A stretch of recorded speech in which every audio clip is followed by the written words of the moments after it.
My ex dumped me at 3 a.m., flew to Spain with his coworker on our $3,000 dream trip, then Venmo requested me for gas money. My boyfriend Trey sent me a breakup text at 3 a.m. on a Wednesday, after 2 years together. The message said he needed space to find himself and that we wanted different things. We had been planning to move in together after my lease ended in August. We had already started looking at apartments and discussing furniture. 2 weeks before the text, I had bought him a Tissot watch for our 2-year anniversary, a piece I had saved up for months by bringing lunch to work every single day. He wore it every single day after I gave it to him and constantly posted photos of it on his stories. The day after the text, I called him twice just to see how he would react. Both calls went straight to voicemail.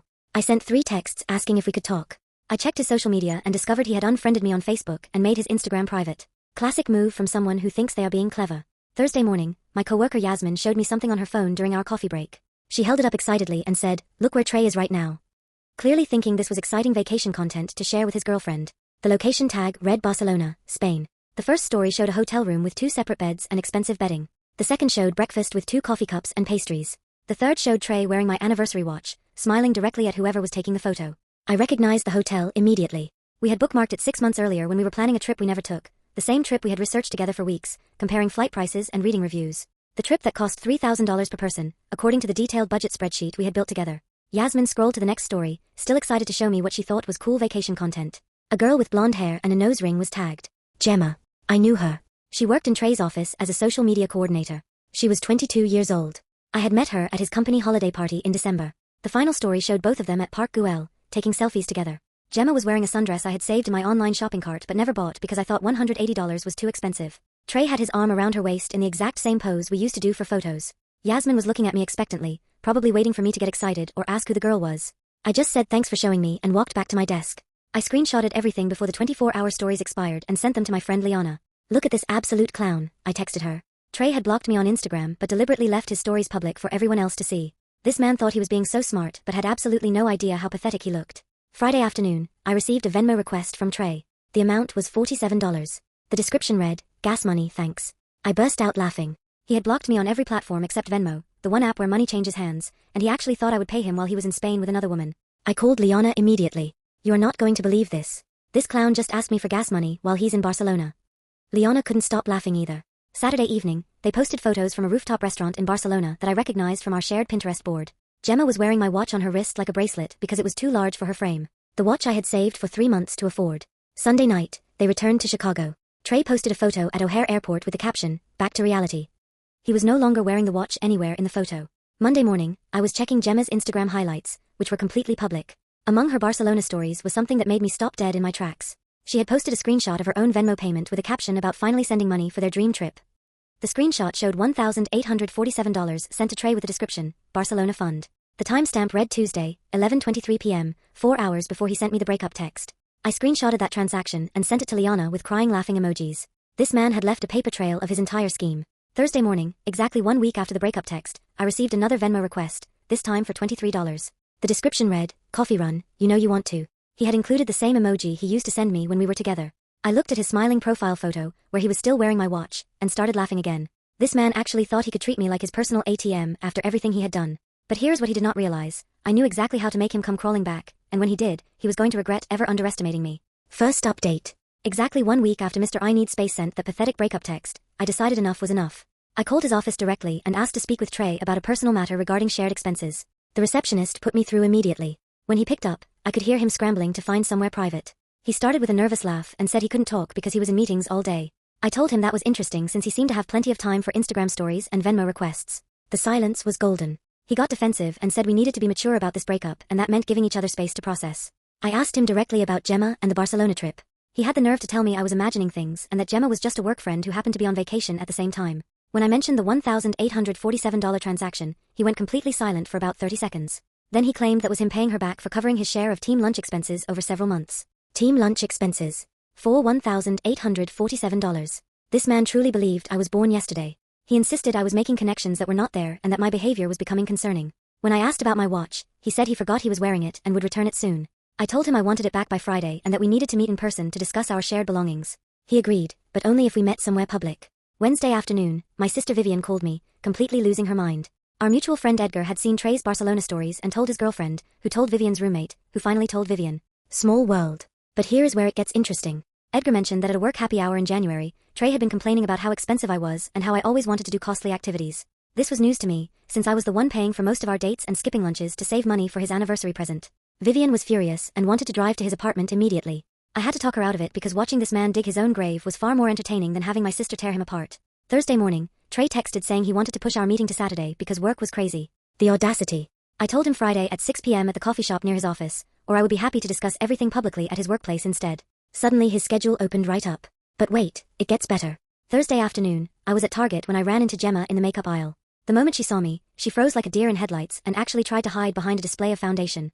I walked straight up to her and said we should probably talk since we had so much in common now. She immediately started apologizing and claimed she had no idea Trey had a serious girlfriend until after they got back from Barcelona.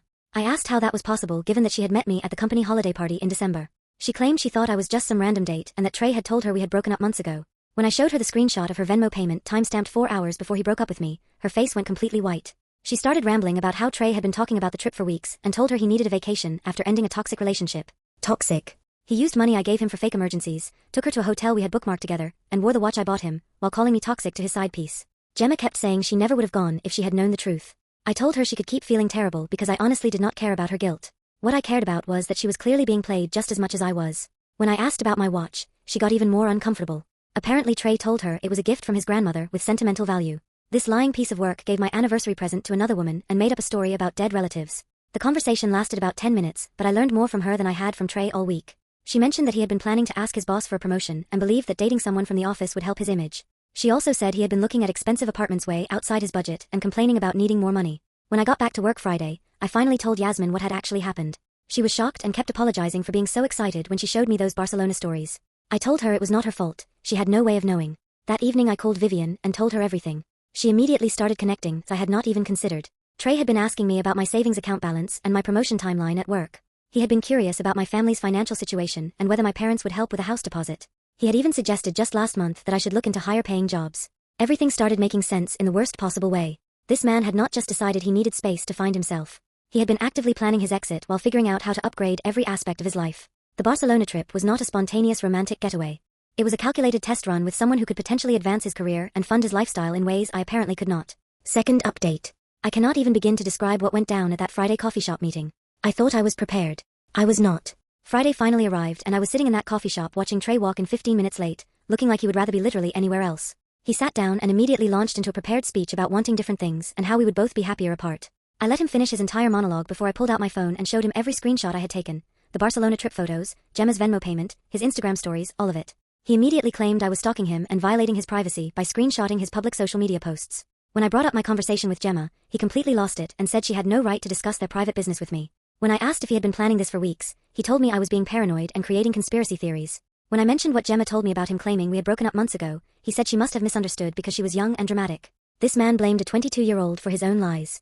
I told him I wanted my watch back immediately and he claimed he had left it at home. When I said I would wait while he went to get it, he said he could not leave because he was having dinner with his parents and they were expecting him. I asked if his parents knew about his Barcelona vacation and his new girlfriend. The silence told me everything. We argued for another 20 minutes and got absolutely nowhere.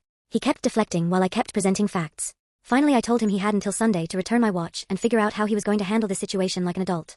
As I was leaving, he had the nerve to ask if I was going to pay the Venmo request for coffee money. That night, Vivian dropped something on me that changed everything. Her friend Justin works in HR at a company that does business with Trey's firm. Vivian had mentioned our situation to Justin, who said there had been rumors about inappropriate office relationships at Trey's company recently.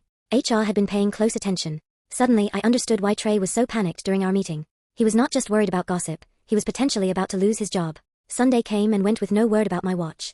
Monday morning I woke up to 3 missed calls and 2 voicemails from numbers I did not recognize. The first was Trey, using what sounded like a friend's phone, asking me to please call him back because we needed to discuss something important.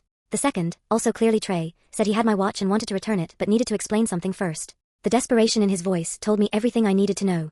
Whatever game this man thought he was playing, he was finally starting to realize that he was not the only one who knew how to play it. Third update. Wednesday finally arrived and I sat in my car outside the coffee shop, watching Trey pace back and forth on the sidewalk for a full 10 minutes before I even got out. When I walked up, he immediately launched into a speech about how grateful he was that I had agreed to meet and how he had been thinking about everything I said. I cut him off. I had not come for his gratitude speech. I came for my watch and an explanation for why he thought sending me Venmo requests while traveling across Europe was acceptable. He pulled out a small jewelry box from his jacket pocket and set it on the table between us. The audacity of presenting my own property like it was some generous gift. He explained that Gemma had been planning the Barcelona trip for months and invited him as a friend after her original travel companion cancelled. He claimed he only agreed to go because he had been having doubts about our relationship and needed perspective. When I asked why he had not mentioned these doubts before sending me a 3 a.m. breakup text, he said he did not want to hurt my feelings. He insisted nothing romantic happened between them until after we officially broke up, which was technically true, since he waited a whole 4 hours between taking her Venmo payment and sending me that text. When I asked about the watch, he said Gemma had admired it during the trip and he let her wear it temporarily because she had forgotten her jewelry. He claimed he got it back as soon as he realized I was upset. When I told him I had direct quotes from Gemma about their conversations, he claimed she was trying to cause drama. Every time I presented facts, he had an elaborate explanation that was technically not impossible but was obviously nonsense. He kept insisting he cared about me and never meant for things to happen this way. When I asked why he was requesting money from me if he cared so much, he actually said the Venmo requests were his way of maintaining contact because he missed talking to me. That is when something clicked. I started thinking about every time over the past 6 months that Trey had asked me for money. The $800 for emergency car repairs that could not wait until his next paycheck. The $450 for his portion of a friend's bachelor party because his salary was delayed. The $320 for urgent dental work his insurance would not cover until the new policy year. The $600 for his parents' mortgage payment when his father was supposedly between jobs. Every single time, he had a perfectly reasonable explanation. Every single time, I had transferred the money without question, because that is what you do for someone you love and trust. I asked him directly how much money I had given him over the past year. He got uncomfortable for the first time. He called them loans and said he had always planned to pay me back once his financial situation stabilized. When I pointed out he had never once mentioned repayment timelines or acknowledged the amounts as debts, he said he assumed I understood he would take care of it eventually. Here's where it gets truly interesting. During my conversation with Gemma at Target, she had mentioned that Trey was incredibly generous throughout the Barcelona trip and insisted on paying for everything. She also mentioned that the weekend before the trip, he had bought expensive gifts for her parents, a $400 bottle of wine for her father and a designer handbag for her mother. I started doing the math. Over the past 6 months, I had given Trey close to $3,000 for various emergencies. Money that was never paid back or even acknowledged again. Money he had apparently been using to fund his lifestyle and impress other people while telling me he was financially struggling. When I brought this up, he became defensive and said I was trying to make normal relationship support sound sinister. He said couples help each other financially and that keeping track of every dollar was petty. He insisted the timeline did not overlap, but I reminded him that Gemma's parents received their expensive gifts the same week he asked me for dental money. He started accusing me of being vindictive and trying to ruin his life over what he called money misunderstandings. I pointed out there was nothing misunderstood about requesting cash for fabricated emergencies while planning a romantic getaway funded by a coworker. He claimed I was focusing on details instead of the bigger picture. Then came the list of complaints he had apparently been storing up, complaints I had never once heard before. I was too controlling because I liked making plans. I was too expensive because I occasionally enjoyed nice restaurants. I was too serious because I talked about our future. Every single thing on that list was something he had actively participated in and encouraged when we were together. But the richest part was him calling me expensive while I had been quietly subsidizing his lifestyle for months. After 2 hours of circular nonsense, I was done. I took my watch, told him I never wanted to see him again, and started walking to my car. That is when he grabbed my arm and said we were not finished talking. I turned around and told him that if he ever touched me again without permission, our next conversation would be happening in front of a police officer. He immediately backed off and started apologizing. When I got home, I called my parents. My mom listened without interrupting and then asked me one question. Did I truly believe this behavior came out of nowhere, or had there been signs I had ignored because I wanted the relationship to work? That question hit me like a freight train. There had been signs. So many signs. I had rationalized all of them. My dad reminded me that moving on did not mean accepting unacceptable behavior, and that sometimes the best way to get closure is to make sure the other person faces real consequences. That night I could not sleep, thinking about something else Gemma had mentioned. She said Trey had been talking about his financial goals and how he was working on improving his savings rate by cutting unnecessary expenses. The same man who had been asking me for emergency loans was apparently bragging to his new girlfriend about his fiscal responsibility. Thursday morning I woke up to 5 text messages from Trey sent between 2 a.m. and 4 a.m. The first was an apology for grabbing my arm. The second was a long explanation about work pressure and family expectations.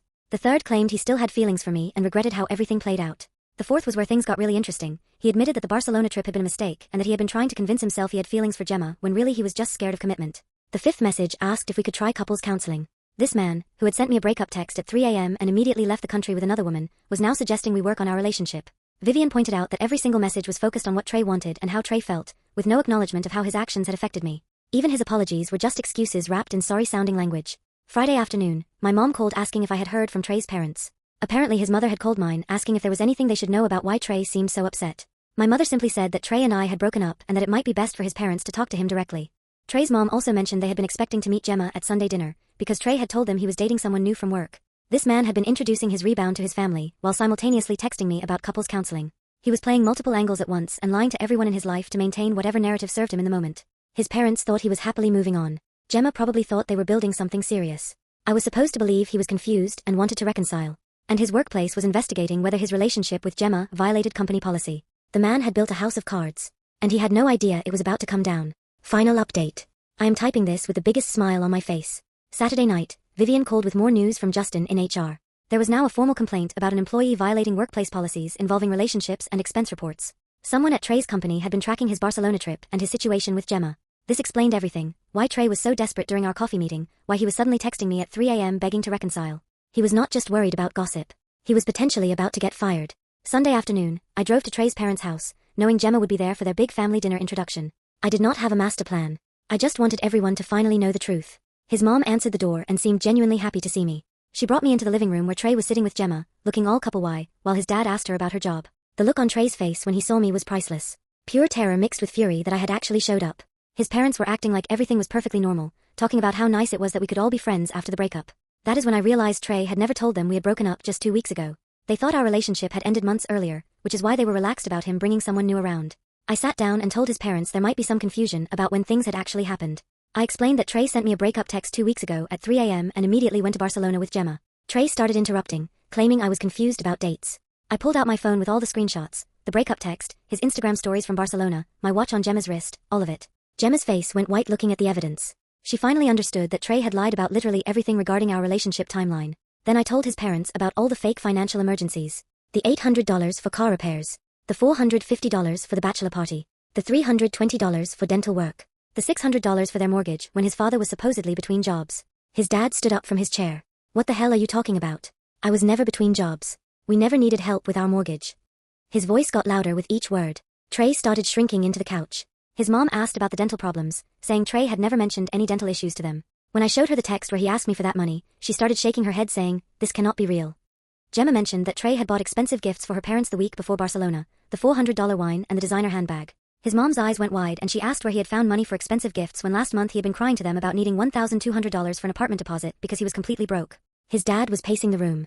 "So you've been taking money from everyone? From us? From her? While spending it on some girl from your office?" Trey tried to speak. His dad cut him off. "Don't you dare. We raised you better than this." His mom was crying. "How could you look us in the eye and lie about needing money while you were buying gifts for another woman's family? What kind of person did we raise?" Trey started claiming everything was misunderstandings and bad timing. His dad exploded. "Misunderstandings? You took money from people who love you. That is not a misunderstanding. That is theft." Gemma was sitting there in shock, putting together that every story he had ever told her was a different version of the same lie. Trey tried to say that the money was loans he intended to pay back eventually. His dad asked, "When? When were you planning to pay us back? You have been lying for months." Gemma asked him directly how much money he had taken from other people to fund their relationship. He said emotions do not follow money rules. His mom screamed at him to stop making excuses. The confrontation went on for almost an hour. His dad furious about being lied to. His mom heartbroken and asking where they went wrong. Gemma asking if anything he had ever told her was true. And Trey getting smaller and smaller as the room full of people who had trusted him finally understood exactly who he was. His mom told him he needed to leave their house and not come back until he could look them in the eye and tell them the complete truth about everything he had done. His dad said they were done giving him money for anything until he had paid back every single person he had lied to. Gemma said she could not even look at him anymore and left without saying goodbye. Trey followed me outside and tried to convince me that I had ruined his life over money misunderstandings. I told him his parents were right. He was a thief who got caught, and now everyone knew exactly what he was. Monday morning, Gemma texted me to say thank you. She said she was trying to figure out whether she had sent money that technically belonged to other people. She felt sick knowing their entire relationship had been built on funds he had taken from people who trusted him. Tuesday, Yasmin told me Trey had been placed on leave from work pending investigation. Policy violations combined with expense report discrepancies were serious enough for immediate action. Wednesday, my mom called to say that Trey's mother had spent the day going through bank records. They calculated over $5,500 in loans and gifts he had never paid back to them alone. Combined with the nearly $3,000 he had taken from me, this man had helped himself to close to $8,500 from people who loved and trusted him. His parents were talking to a lawyer about recovering their money and making sure he faced real consequences. The desperate texts stopped. The manipulation stopped. My phone went quiet and it felt incredible. Trey wanted to find himself? Congratulations. He found out exactly what happens when you steal from the people who care about you most while believing you are smart enough to get away with it. I hope Barcelona was worth it. Edit. He moved back into his parents' house because he could not afford rent without a job. They charge him rent and require him to work a part-time job to start paying everyone back. His mom told my mom that they review every dollar he spends until he can prove he is trustworthy again. The man who thought he was so clever is now 27 years old, living under his parents' rules, working retail, and handing over receipts to account for every purchase. As for me, I got my watch back. I got my money's worth in karma. And I finally understood something my dad told me that night on the phone. Moving on does not mean letting someone walk away from what they did. Sometimes the most powerful thing you can do is simply make sure the truth is in the room. I am doing just fine.